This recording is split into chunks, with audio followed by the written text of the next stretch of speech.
السلام علیکم ورحمۃ اللہ وبرکاتہ۔ الحمدللہ وحدہ والصلاة والسلام علی من لا نبی بعد، اما بعد۔ عن ابی ہریرہ رضی اللہ عنہ قال قال رسول اللہ صلی اللہ علیہ وسلم صوموا لرؤیتہ وافطروا لرؤیتہ فإن غم علیکم فاکملوا عدۃ شعبان 30۔ بخاری اور مسلم میں یہ روایت موجود ہے۔ حضرت ابی ہریرہ رضی اللہ عنہ سے روایت کرتے ہوئے کہتے ہیں کہ رسول اللہ صلی اللہ علیہ وسلم نے ارشاد فرمایا، صوموا لرؤیتہ، چاند دیکھ کر روزہ رکھو، وافطروا لرؤیتہ، اور چاند دیکھ کر ہی افطار کرو یعنی عید کرو، فإن غم علیکم، پھر اگر تم پر مطلع ابر علود ہو، فَأَكْمِلُوا عِدَّةَ شعبان 30، تو شعبان کی گنتی 30 دن پوری کرو۔ حدیث مذکورہ بالا کا مطلب یہ ہے کہ شعبان کی 29 تاریخ کو چاند دیکھو، اگر نظر آ جائے تو دوسرے دن روزہ رکھو، اور اگر نظر نہ آئے یا مطلع ابر علود ہونے کی وجہ سے دکھائی نہ دے تو پھر شعبان کے 30 دن پورے کر کے رمضان کا روزہ شروع کرو۔ اسی طرح رمضان کی 29 کو اگر چاند نظر آ جائے تو دوسرے دن عید کر لو، ورنہ 30 دن پورے کر کے عید کرو، یعنی چاند دیکھ کر روزہ شروع کرو اور چاند ہی دیکھ کر عید کرو۔ حضرت ابن ابی قیس کہتے ہیں کہ میں نے حضرت عائشہ رضی اللہ عنہا کو یہ فرماتے ہوئے سنا کہ رسول اللہ صلی اللہ علیہ وسلم شعبان کی تاریخوں کو اتنا یاد رکھتے تھے کہ دوسرے مہینوں کی تاریخیں اتنی یاد نہیں رکھتے تھے، پھر رمضان شریف کا چاند دیکھ کر روزہ رکھنا شروع کر دیتے تھے۔ اگر مطلع صاف نہ ہوتا تو آپ شعبان کے 30 دن شمار کرنے کے بعد روزہ رکھتے تھے۔ ابو داؤد میں یہ روایت موجود ہے۔ اور یاد رکھیں کہ شک کے دن روزے کی ممانعت ہے۔ وعن عمار بن یاسر قال من صام اليوم الذي يشك فيه فقد عصى ابا القاسم۔ ابو داؤد، ترمذی، نسائی میں یہ روایت موجود ہے کہ حضرت عمار بن یاسر رضی اللہ عنہ سے روایت ہے، انہوں نے کہا، من صام یوم الذی یشک فیہ، جو بندہ شک کے دن روزہ رکھے، فقد عصى ابا القاسم، پس تحقیق اس نے نافرمانی کی ابو القاسم یعنی حضرت محمد صلی اللہ علیہ وآلہ وسلم۔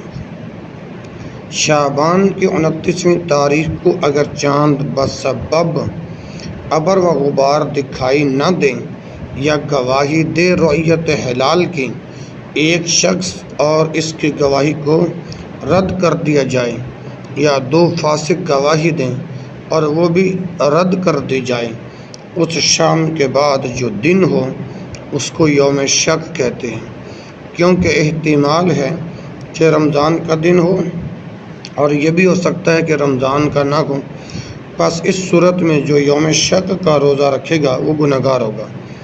عبادات اور معتقدات یقینی چیزیں ہیں اور انہیں یقین کے ساتھ پورا کرنا چاہیے، علی وجہ البصیرت بجا لانا چاہیے۔ اصل بات یہی ہے کہ اگر 29 تاریخ کو چاند ہو جائے تو دوسرے دن روزہ رکھ لو، اور اگر 29 کو چاند نہ ہو یا ابر اور غبار کی وجہ سے دکھائی نہ دے تو پھر شعبان کے 30 دن پورے کر کے رمضان کا روزہ رکھیں۔ جو لوگ جمعے کے بعد ظہر بھی احتیاط پڑھتے ہیں وہ کہتے ہیں کہ اگر جمعہ نہ ہوا تو ظہر ہو جائے گی، اگر ظہر نہ ہوئی تو جمعہ ہو جائے گا۔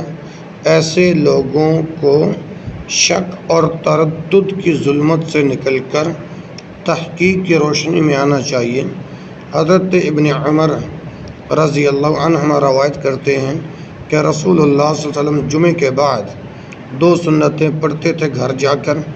صحیح مسلم کی ایک روایت میں حضور صلی اللہ علیہ وسلم نے جمعے کے بعد 4 سنتیں پڑھنے کو بھی فرمایا ہے۔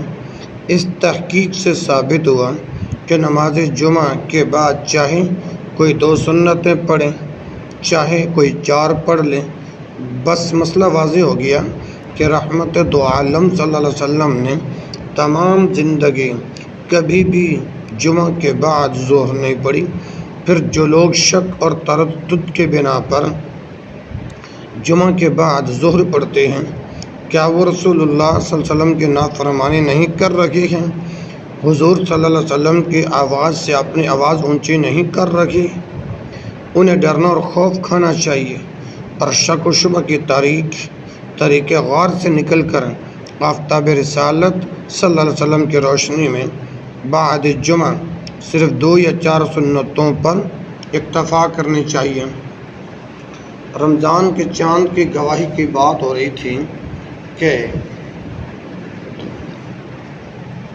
وعن ابن عباس رضی اللہ عنہ قال جاء اعرابی الى النبی صلی اللہ علیہ وسلم فقال انی رأیت الہلال یعنی ہلال رمضان فقال اتشہد ان لا الہ الا اللہ قال نعم قال اتشہد ان محمد رسول اللہ قال نعم قال یا بلال اذن فی الناس ان یصوموا غدا۔ ابو داؤد ترمذی نسائی میں روایت موجود ہے کہ حضرت ابن عباس رضی اللہ عنہما سے روایت کہا کہ انہوں نے جاء اعرابی الی النبی صلی اللہ علیہ وسلم، ایک اعرابی دیہاتی رسول اللہ صلی اللہ علیہ وسلم کی خدمت میں حاضر ہوا۔ اللہ اکبر۔ فقال، اور اس نے کہا الحمدللہ، کیا کہا؟ انی رأیت الہلال یعنی ہلال رمضان، تحقیق دیکھا میں نے چاند یعنی چاند رمضان کا۔ فقال، تو حضور صلی اللہ علیہ وسلم نے فرمایا، کیا تو اس بات کی گواہی دیتا ہے کہ اللہ کے سوا کوئی معبود نہیں؟ اس نے کہا ہاں۔ پھر آپ صلی اللہ علیہ وسلم نے فرمایا، کیا تو اس بات کی بھی شہادت دیتا ہے کہ محمد صلی اللہ علیہ وسلم اللہ کا رسول ہے؟ اللہ اکبر۔ پھر آپ صلی اللہ علیہ وسلم نے فرمایا، کیا تو اس بات کی گواہی شہادت دیتا کہ محمد صلی اللہ علیہ وسلم اللہ کا رسول ہے؟ اس نے کہا ہاں۔ پھر آپ صلی اللہ علیہ وسلم نے حضرت بلال رضی اللہ عنہ کو حکم دیا کہ لوگوں میں اس بات کا اعلان کر دو کہ کل وہ روزہ رکھیں۔ میرے بھائیوں، اس حدیث سے معلوم ہوا کہ اگر کوئی مستور الحال شخص رمضان کے چاند کی گواہی دے تو شرعاً اس کی گواہی مقبول ہے، اور یہ بھی ثابت ہوا کہ رمضان کے چاند کے بارے میں ایک آدمی کی شہادت مقبول ہے، عادل ہو یا مستور الحال ہو۔ عادل سے مراد پرہیزگار، راست باز، صوم و صلات کا پابند، اور مستور الحال اس شخص کو کہتے ہیں جس کا فاسق ہونا معلوم نہ ہو۔ عید کے چاند کی شہادت کی بات ہو رہی ہے۔ حضرت ربعی بن حراش سے روایت ہے کہ رسول اللہ صلی اللہ علیہ وسلم کے ایک صحابی کا بیان ہے کہ ماہ رمضان کی آخری تاریخ میں چاند کے متعلق لوگوں نے اختلاف کیا۔ اس پر 2 آدمیوں نے رسول اللہ صلی اللہ علیہ وسلم کی خدمت میں حاضر ہو کر شہادت دی کہ باخدا ہم نے کل شام چاند دیکھا ہے۔ رسول اللہ صلی اللہ علیہ وسلم نے ان آدمیوں کی گواہی پر لوگوں کو افطار کرنے کا حکم فرما دیا۔ روایت حلف میں اتنا زیادہ ہے کہ حضور صلی اللہ علیہ وسلم نے یہ بھی حکم دیا کہ دوسرے روز صبح کو تمام لوگ نماز کے لیے عیدگاہ نکلیں۔ ابو داؤد کے اندر یہ روایت موجود ہے۔ اس حدیث سے معلوم ہوا کہ عید کے چاند کے لیے 2 عادل شخصوں کی گواہی معتبر ہے۔ اب اپنے اپنے شہر کی رویت کو دیکھا جائے گا۔ حضرت قریب رضی اللہ عنہ کا بیان ہے کہ ام فضل بنت حارث نے مجھے ملک شام میں معاویہ کے پاس بھیجا۔ پھر جب میں شام میں ان کاموں سے فارغ ہو گیا تو رمضان شریف کا چاند دیکھا گیا۔ میں اس وقت شام میں ہی مقیم تھا، ہم نے جمعے کی رات کو چاند دیکھا۔ پھر جب اواخر رمضان میں مدینہ واپس آیا تو حضرت عباس رضی اللہ عنہ نے مجھ سے دریافت کیا اور چاند کا ذکر کرتے ہوئے فرمانے لگے کہ تم نے چاند کب دیکھا؟ میں نے عرض کیا جمعے کی رات کو۔ وہ فرمانے لگے کیا تم نے خود دیکھا تھا؟ میں نے عرض کیا ہاں خود دیکھا تھا اور دوسرے لوگوں نے بھی دیکھا تھا۔ پھر چاند دیکھ کر لوگوں نے اور معاویہ رضی اللہ عنہ نے روزے رکھنے شروع کر دیے۔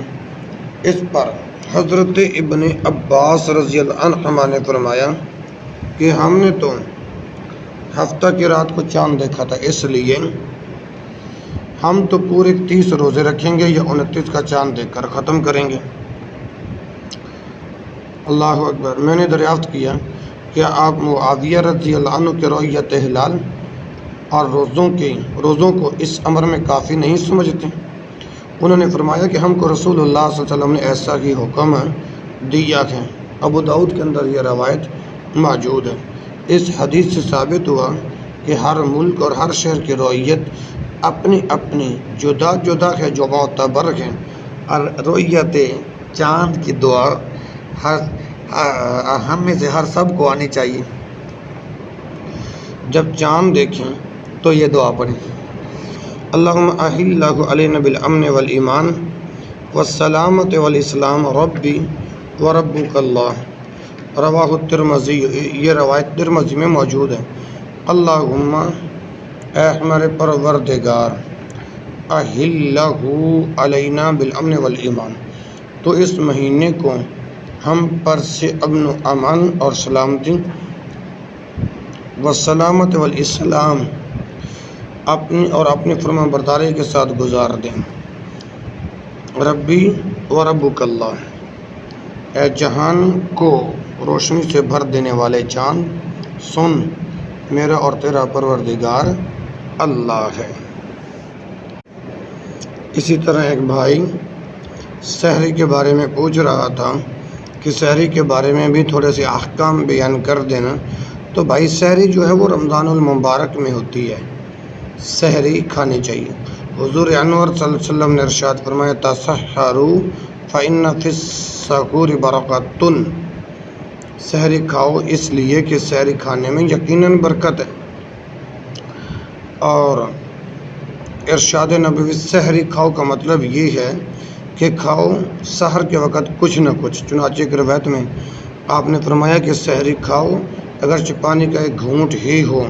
صحیح مسلم میں حضرت رسول کریم صلی اللہ علیہ وآلہ وسلم نے فرمایا کہ فصل ما بین صیامنا و صیام اہل الکتاب اکلۃ السحر، ہمارے اور اہل کتاب یہودیوں اور عیسائیوں کے روزوں کے درمیان سحری کھانا حد فاضل ہے۔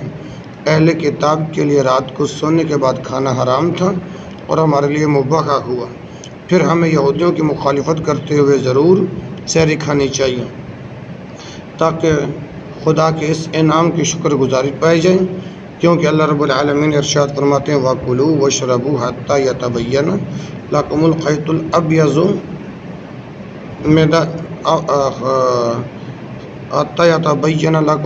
الْأَبْيَضُ من الخیط الاسود من الفجر۔ رمضان میں سحری کھاؤ اور پیو صبح صادق تک، ٹھیک ہے جی۔ تو اسی طرح روزے کی نیت ضروری ہے۔ ان حفصۃ قالت قال رسول اللہ صلی اللہ علیہ وسلم من لم یجمع الصیام قبل الفجر فلا صیام له۔ حضرت حفصہ رضی اللہ عنہ سے روایت کہ رسول اللہ صلی اللہ علیہ وسلم نے فرمایا کہ جس شخص نے فجر سے پہلے فجر سے قبل روزہ کی نیت نہ کی تو اس کا روزہ نہیں ہے، ٹھیک ہے جی۔ آگے آئیے، نفلی روزے کے بارے کے اندر بھی آج بات کرنی ہے کہ رمضان شریف کے روزے فرض ہیں، ان کا چھوڑنے والا، ان کا تارک بلا عذر سخت گنہگار اور جہنمی ہے، جیسے کہ آپ سابقہ نشستوں میں اس کے متعلق سن چکے ہو۔ رمضان کے علاوہ اپنی خوشی سے روزہ رکھنا نفلی روزہ کہلاتا ہے۔ حضور انور صلی اللہ علیہ وسلم نے فرض روزوں کے علاوہ نفل روزے بھی رکھے ہیں۔ یہ روزے بھی انسان کی روحانی اصلاح کرتے اور بڑے ثواب کا موجب ہیں۔ جو شخص نفل روزے رکھنا چاہے اس کو رحمت دو عالم صلی اللہ علیہ وسلم کی سنت کے مطابق مسنون ایام میں رکھنے چاہیے۔ کسی دن کی فضیلت اور بزرگی صرف شہر علیہ السلام کے بتانے ہی سے مانی جا سکتی ہے۔ امت میں سے جس شخص کو یہ حق حاصل نہیں کہ وہ اپنی مرضی سے جس دن کو چاہے بزرگ کہہ دیں اور پھر اس دن کے روزے کا اعلان کر دیں اور روزہ کی فضیلت، بزرگی اور کثرت ثواب بیان کرنا شروع کر دیں، کیونکہ ایام و احیان کی بزرگی اور مقبولیت کا پتہ، ثواب کے وعدے دینا، یہ پیغمبر کا کام ہوتا ہے۔ کس کا کام ہوتا ہے؟ پیغمبر کا۔ امتی اگر شریعت بنانے لگے تو وہ پیغمبر کے مقام کو چھیننا چاہتا ہے۔ جیسے کہ میں نے پہلے بھی عرض کیا کہ آج رمضان ٹرانسمیشن کے اندر، تجلیات رمضان ٹرانسمیشن کے اندر نفلی روزوں کے بارے کے اندر بھی بات کرنی ہے۔ دیکھیں، جو رسول اللہ صلی اللہ علیہ وآلہ وسلم سوائے رمضان کے رکھتے تھے ان کو نفلی روزے کہتے ہیں۔ آپ فراوانی ثواب، بلندی درجات کے لیے ان مسنون روزوں کو رکھا کریں۔ حضور انور صلی اللہ علیہ وآلہ وسلم کے عمل نے ان کی ٹکسالیت پر مہر ثبت کر دی ہے۔ اللہ اکبر کبیرہ۔ میرے محترم بھائیو، توجہ میری طرف رہے۔ اسی طرح جیسے یہ رمضان گزرے گا اس کے بعد شوال کے 6 روزے رکھنے ہیں۔ مسلم کے اندر روایت موجود ہے، ان ابی ایوب الانصاری رضی اللہ عنہ انہ حدثہ ان رسول اللہ صلی اللہ علیہ وسلم قال من صام رمضان ثم اتبعہ 6 من شوال کان کصیام الدہر۔ ابو ایوب انصاری رضی اللہ عنہ سے روایت ہے کہ انہوں نے حدیث کو راوی عمر بن ثابت سے بیان کیا کہ رسول اللہ صلی اللہ علیہ وسلم نے فرمایا، من صام رمضان، جس نے روزے رکھے رمضان کے، ثم اتبعہ، پھر اس کے پیچھے روزے رکھیں، 6 من شوال، 6 شوال کے مہینے کے، کان کا صیام الدہر، ہوگا وہ شخص مانند ہمیشہ روزہ رکھنے کے۔ صیام الدہر کا مطلب یہ ہے کہ جو رمضان کے مہینے کے روزے رکھ کر ماہ شوال کے 6 روزے رکھے گا تو اس کو سال بھر روزے رکھنے کا ثواب ملے گا، گویا اس نے سوائے رمضان کے 11 ماہ کے روزے رکھے۔ رسول اللہ صلی اللہ علیہ وسلم کے ارشاد کے مطابق شوال کے روزے رکھنے کا لطف آ گیا کہ آپ کا وعدہ ثواب اتنا ہی یقینی ہے جتنا کہ آپ کا پیغمبر ہونا یقینی ہے۔ بدعتیوں کی تقریبوں پر روزوں کا بھینٹ چڑھانے والوں کو مسنونیت کی شمع کا پروانہ بننا چاہیے۔ اسی طرح ایام بیس کے روزے ہیں۔ حضرت ابی ذر رضی اللہ عنہ روایت کرتے ہوئے کہتے ہیں کہ رسول اللہ صلی اللہ علیہ وسلم نے مجھے فرمایا، اے ابو ذر، جب تو مہینہ سے 3 روزے رکھنے چاہے تو 13ویں، 14ویں اور 15ویں تاریخ کو روزہ رکھ۔ نسائی اور ترمذی میں روایت موجود ہے، مہینے کے یہ 3 روزے کئی تاریخوں کو رکھنے آئے ہیں، لیکن یہ تاریخیں سب سے افضل ہیں۔ جو شخص اپنے روح کی اصلاح چاہے، سینے کی صفائی کا خواہاں ہو، اسے چاہیے کہ ہر ماہ کی 13، 14 اور 15 کو روزہ رکھا کرے۔ حضور نبی کریم صلی اللہ علیہ وسلم بالعموم ایام بیس کے روزے رکھا کرتے تھے۔ چنانچہ حضرت ابن عباس رضی اللہ عنہ روایت کرتے ہوئے کہتے ہیں، کان رسول اللہ صلی اللہ علیہ وسلم لا یفطر ایام البیض، رسول اللہ صلی اللہ علیہ وسلم ایام بیض میں افطار نہیں کرتے تھے۔ ایام بیض سے مراد چاندنی راتوں کے دن ہیں، یعنی 13ویں، 14ویں اور 15ویں، 20 صفت ہے لیالی کی، راتوں کی، کہ ان راتوں میں چاندنی شروع سے آخر تک رہتی ہے، یا ایام موصوف ہے 20 کا۔ پھر اس صورت میں مطلب یہ ہوا کہ ان دنوں کے روزے ایک وہ نور ہے جو گناہوں کی طریقوں کو دور کرتا ہے۔ بہرحال ہر ماہ کے یہ 3 روزے مسنون ہیں۔ نفلی روزے رکھنے والوں کو ہر ماہ ان 3 روزوں کی روشنی سے ظلمت خانہ دل کو نور سے معمور کرنا چاہیے۔ اس کے بعد یوم عرفہ کا روزہ، نبی مکرم صلی اللہ علیہ وآلہ وسلم نے فرمایا، من یصوم یوم عرفۃ احتسب علی اللہ ان یکفر السنۃ التي قبلہ والسنۃ التي بعدہ۔ صحیح مسلم میں یہ روایت موجود ہے۔ من یصوم یوم عرفۃ، جو کوئی روزہ رکھے گا دن عرفہ کا، احتسب، امید کرتا ہوں، علی اللہ، اللہ تعالیٰ سے، ان یکفر السنۃ التی، کہ جھاڑ دے اس کے گناہ 1 سال گزشتہ کی، ان یکفر السنۃ التی قبلہ والسنۃ التی بعدہ، اور 1 سال آئندہ کے۔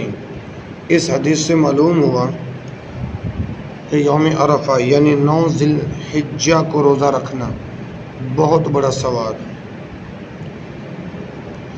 1 سال پہلے کے گناہ معاف ہو جاتے ہیں اور 1 سال بعد کے۔ یہ ہے یوم عرفہ کے روزہ کا اجر جو رسول اللہ صلی اللہ علیہ وسلم نے بتایا ہے۔ مسلمانوں کو یہ ثواب حاصل کرنے کی غرض سے ہر سال یوم حج کا روزہ رکھنا چاہیے۔ حضرت اکرمہ رضی اللہ عنہ فرماتے کہ ہم حضرت ابو ہریرہ رضی اللہ عنہ کے پاس ان کے مکان میں بیٹھے ہوئے تھے۔ انہوں نے ہم سے حدیث بیان کی کہ رسول اللہ صلی اللہ علیہ وسلم نے عرفات میں روزہ رکھنے سے منع فرمایا۔ ابو داؤد میں یہ روایت موجود ہے۔ اس سے معلوم ہوا کہ عرفات میں عرفہ کا روزہ حاجی کو نہیں رکھنا چاہیے۔ اس کی وجہ یہ ہے کہ روزہ کی مشقت کے سبب وہاں عبادات بجا لانے میں حرج واقع ہوتا ہے۔ اللہ اکبر کبیرہ۔ میرے محترم بھائیوں، یہاں پر ایک وضاحت کرتا چلوں کہ معراج کے روزہ کی ایجاد بھی بعض الناس نے ایجاد کر لی۔ ابھی آپ تھوڑی دیر پہلے سن چکے ہو کہ کسی امر کے متعلق ثواب کا وعدہ دینا پیغمبر کا کام ہوتا ہے، کسی امتی کا ہرگز یہ منصب نہیں ہوتا۔ واقعہ معراج بے شک رسول اللہ صلی اللہ علیہ وسلم کا عظیم الشان اور لامثال معجزہ ہے۔ آپ صلی اللہ علیہ وسلم کے مرتبہ کی انتہائی بلندی ہے کہ جس کے صعود و عروج کا کسی کو خواب بھی نہیں آ سکتا۔ لیکن بعض مولویوں کا بے حساب ثواب بتا کر معراج کے دن لوگوں کو روزہ رکھانا کہاں سے نکلا؟ معراج پانے والے نبی صلی اللہ علیہ وسلم نے معراج کا روزہ رکھنے کو کہا نہیں۔ حضرت ابوبکر صدیق رضی اللہ عنہ نے یہ روزہ رکھا یا رکھایا؟ قطعاً نہیں۔ حضرت عمر، حضرت عثمان، حضرت علی کے علاوہ 1.25 لاکھ صحابہ رضی اللہ عنہم میں سے کسی نے یہ روزہ رکھا یا لوگوں کو ثواب کا وعدہ دے کر رکھنے کو کہا؟ بالکل نہیں۔ حضرت امام اعظم، امام شافعی، امام مالک، امام احمد رحمۃ اللہ علیہم نے کہیں معراج کے روزے کا ذکر کیا؟ اور میرے بھائی کہیں نہیں۔ جب کسی نے بھی معراج کے روزہ کا اجر اور ثواب بیان نہیں کیا تو آج کل کے بعض علماء کو اس نے رسالت کی گدی پر بٹھایا ہے کہ وہ لوگوں کے لیے معراج کا روزہ ایجاد کر کے انہیں اس روزے کے ثواب کا وعدہ دیتے ہیں۔ اور مسلمان بھائیوں، غور تو کرو نا کہ اسلام حضور انور صلی اللہ علیہ وسلم کے حیات پاک میں مکمل ہو چکا تھا۔ گناہ اور ثواب، حلال اور حرام، جائز اور ناجائز تمام کاموں کی فہرست بن چکی ہے۔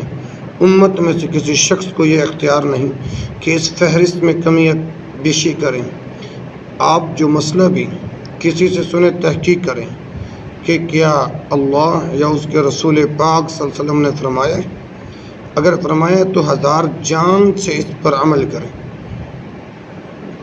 اور اگر کتاب و سنت سے ثابت نہ ہو تو کسی کے سبز باغ دکھانے پر کسی مہم چنار کے سایہ میں آرام پانے کی توفیق نہ کریں۔ اگر آپ نے نفلی روزوں کے سکوں سے رضا الہی کی جنس خریدنی ہے تو ٹکسال رسالت میں ڈھلے ہوئے دینار آپ کو بکثرت مل سکتی ہے۔ آپ صدق دل سے عبادت و طاعت کے خرمنوں کا سودا کرنے والے بنے تو صحیح۔ دار الضرب ختمی مرتبت کی سنہری مہروں کا، دار الضرب ختمی مرتبت کی سنہری مہروں کا ڈھیر خزانے احادیث میں موجود ہیں۔ بھائیوں، جس بات کو بھی دین سمجھ کر کار ثواب جان کر عمل میں لانا چاہو، غور کر لو کیا واقعی لقد علیہ سکۃ نبویۃ، نقد یا نقد علیہ سکۃ نبویۃ ضرب بالمدینۃ اشرف البلدان۔ اسی طرح یوم عرفہ کا روزہ، حضرت ابن عباس رضی اللہ عنہ فرماتے ہیں کہ جب رسول اللہ صلی اللہ علیہ وسلم مدینہ منورہ میں تشریف لائے تو آپ صلی اللہ علیہ وسلم نے یہود کو یوم عاشوراء کا روزہ رکھتے ہوئے پایا۔ آپ صلی اللہ علیہ وسلم نے ان سے اس کا سبب دریافت کیا۔ انہوں نے جواب دیا کہ عاشوراء کے دن اللہ تعالیٰ نے موسیٰ علیہ السلام کو فرعون پر فتح دی، ہم اس کی تعظیم کی خاطر یہ روزہ رکھتے ہیں۔ یہ سن کر رسول اللہ صلی اللہ علیہ وسلم نے ارشاد فرمایا کہ موسیٰ علیہ السلام سے تمہارے بنسبت زیادہ علاقہ ہے۔ پھر حضور انور صلی اللہ علیہ وسلم نے عاشوراء کا روزہ رکھنے کا حکم فرمایا۔ ابو داؤد میں روایت موجود ہے۔ میرے بھائیو، حضرت ابی قتادہ رضی اللہ عنہ سے ایک روایت صحیح مسلم میں ہے، اس میں حضور صلی اللہ علیہ وسلم نے فرمایا جو شخص عاشوراء کے دن 10ویں محرم روزہ رکھے گا، میں اللہ سے امید رکھتا ہوں کہ وہ اس روزہ دار کے 1 برس کے گناہ بخش دے گا۔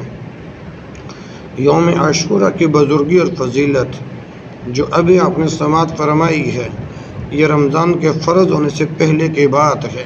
میرے بھائی، جب رمضان شریف کے روزے فرض ہو گئے تو پھر حضرت نبی کریم صلی اللہ علیہ وسلم نے مسلمانوں کی توجہ رمضان المبارک کی طرف زیادہ دلائی اور یوم عاشوراء کے متعلق روزہ رکھنے نہ رکھنے کا اختیار دے دیا۔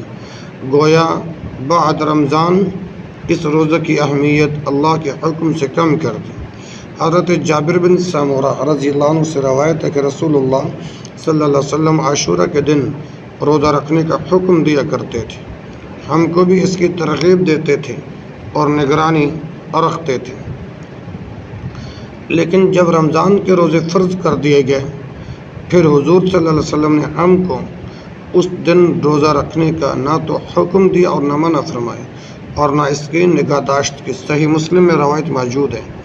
صحیح مسلم میں یہ بھی موجود ہے کہ حضرت ابن مسعود رضی اللہ عنہ نے حضرت اشعث کو عاشوراء کی حقیقت بتاتے ہوئے کہا کہ ماہ رمضان میں فرضی روزے رکھنے کا حکم نازل ہونے سے پہلے رسول اللہ صلی اللہ علیہ وآلہ وسلم اس دن روزہ رکھتے تھے، لیکن جب ماہ رمضان کی فرضیت نازل ہو گئی تو حضور صلی اللہ علیہ وسلم نے یوم عاشوراء کا روزہ رکھنا چھوڑ دیا۔ یہ صحیح مسلم میں یہ روایت موجود ہے۔ اسی طرح میرے محترم بھائیوں، شوہر کی اجازت سے روزہ رکھنا چاہیے۔ حضرت ابی ہریرہ رضی اللہ عنہ روایت کرتے ہوئے کہتے ہیں کہ رسول اللہ صلی اللہ علیہ وسلم نے ارشاد فرمایا جس عورت کا شوہر اس کے پاس موجود ہو اس کو رمضان شریف کے علاوہ نفل روزہ شوہر کی اجازت کے بغیر نہیں رکھنا چاہیے۔ ابو داؤد میں روایت موجود ہے۔ آئیے پھر سنیے کہ میاں بیوی کا جھگڑا دربار رسالت میں کیسے آیا۔ حضرت ابو سعید خدری رضی اللہ عنہ روایت کرتے ہیں کہ ایک عورت رسول اللہ صلی اللہ علیہ وسلم کی خدمت میں حاضر ہوئیں۔ اس وقت ہم حضور صلی اللہ علیہ وسلم کی خدمت میں موجود تھے۔ اس عورت نے عرض کیا کہ اے اللہ کے رسول، جب میں نماز پڑھتی ہوں تو میرا شوہر صفوان بن معطل مجھے مارتا ہے، اور جب نفلی روزہ رکھتی ہوں تو وہ میرا روزہ توڑوا دیتا ہے، اور وہ صبح کی نماز طلوع آفتاب سے پہلے کبھی نہیں پڑھتا، یعنی سورج نکلے پڑتا ہے۔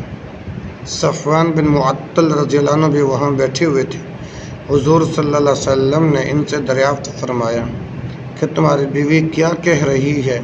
صفوان رضی اللہ عنہ نے عرض کیا کہ اللہ کے رسول، نماز پڑھنے پر جو میں اس کو مارتا ہوں تو اس کی یہ وجہ ہے کہ میں باہر سے بھوکا آتا ہوں اور چاہتا ہوں کہ میری بیوی جلد روٹی پکا کر دے، لیکن وہ نماز میں 2 صورتیں پڑھا کرتی ہے، یعنی نماز لمبی کرتی ہے۔ میں نے اس کو منع کیا مگر وہ نہیں مانتی، اس لیے میں اس کو مارتا ہوں۔ اس پر حضور صلی اللہ علیہ وسلم نے فرمایا، ایک سورت ہی پڑھ لے، ایک سورت ہی پڑھ لی جائے تو لوگوں کو کافی ہے۔ اور روزہ توڑوانے کے متعلق یہ عرض ہے کہ وہ برابر نفلی روزے رکھے چلی جاتی ہے، اور میں جوان آدمی ہوں، مجھ سے صبر نہیں ہو سکتا۔ اس پر حضرت انور صلی اللہ علیہ وسلم نے فرمایا، کوئی عورت نفلی روزہ اپنے شوہر کی اجازت کے بغیر نہ رکھے، اور طلوع آفتاب سے پہلے نماز نہ پڑھنے کی حقیقت یہ ہے کہ میں ایک محنتی ورکر مزدور آدمی ہوں، جس کو سب لوگ جانتے ہیں کہ صفوان رات بھر کھیتوں کو پانی دیا کرتے تھے، اس لیے تھکا ماندہ ہونے کی وجہ سے سورج نکلنے سے پہلے آنکھ نہیں کھلتی۔ اس پر رحمت عالم صلی اللہ علیہ وسلم نے ارشاد فرمایا، جب تمہاری آنکھ کھلے تو نماز پڑھ لیا کرو، نماز ادا کر لیا کرو۔ ابو داؤد میں یہ روایت موجود ہے۔ میرے محترم بھائیوں، تجلیات رمضان ٹرانسمیشن میں شامل ہونے والوں، نفلی روزوں کے متعلق اور بھی بہت سے متفرق مسائل ہیں۔ میں چند ایک اور آپ کے سامنے رکھ کے میں بات کو ختم کرتا ہوں۔ صرف جمعہ کا اکیلا روزہ رکھنا جائز نہیں۔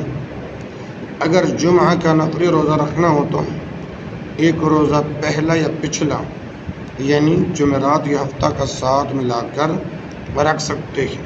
حدیث مشکات میں ہے۔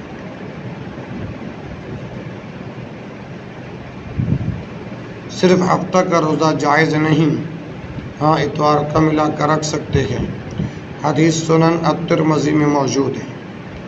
حضور انور صلی اللہ علیہ وسلم سوموار اور جمعرات کو روزہ رکھا کرتے تھے، اور فرماتے تھے کہ ان دنوں میں اعمال اللہ کے سامنے پیش ہوتے ہیں۔ حدیث مشکات میں ہے۔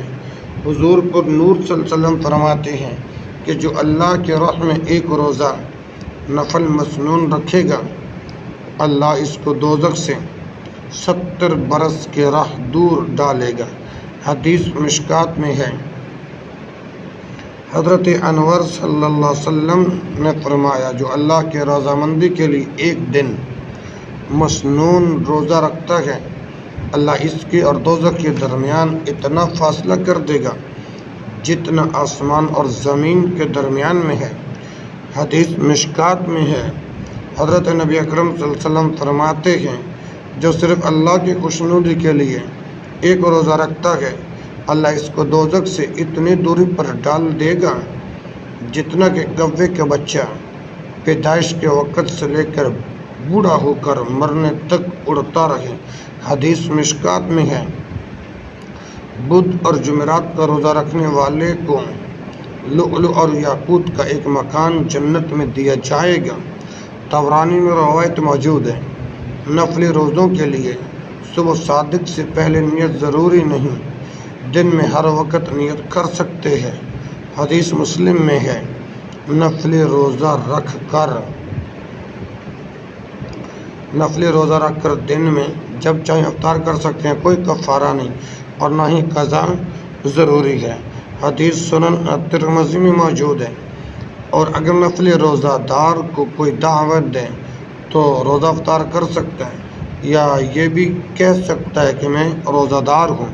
حدیث مسلم میں ہے، ماہ رجب میں کوئی خاص فضیلت والے روزے شریعت سے ثابت نہیں۔ حضور صلی اللہ علیہ وسلم نے فرمایا قوموا لیلہا وصوموا یومہا، قوموا لیلہا، 15 شعبان کی رات کو قیام کرو، وصوموا یومہا، اور اس کے دن 15 شعبان کا روزہ رکھو۔ یہ حدیث تو مشکات میں ہے مگر ضعیف ہے۔